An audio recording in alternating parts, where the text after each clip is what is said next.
जितेबाला गोटे गणतांत्रिक प्रक्रिया रे आस्था भी आसो अनास्था भी आसो किंतु सेतेबाला जितेबाला जेकोसी सरकार जदि सरकारी क्षमतार दुरुपयोग करी से गणतांत्रिक प्रक्रिया रे बाधा सृष्टि करती तार मोड़ बदल चेष्टा करती से निंदनीय। विरोधी दल नेता पश्चिम ओडिशा गस्त रही कार्यक्रम प्रस्तुत है मोर धारणा मुझे आज आसी मोर देह सुस्थ ना एवं विरोधी दल नेता सब जगह को जाऊँच जीवे आज भी तंकर लोकप्रियता अच्छी जनप्रियता अच्छी लोके चाहते विरोधी दल नेता श्री नवीन पट्टनायक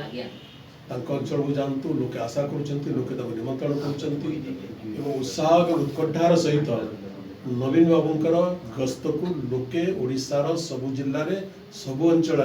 अपेक्षा कर रही जो जो गस्त कार्यक्रम होची लोके प्रबल भाव में उत्साहित होती तेणु आज कथा प्रमाणित हो आज भी ओडिशार अभिसंवादित एवं अद्वितीय नेता है नवीन।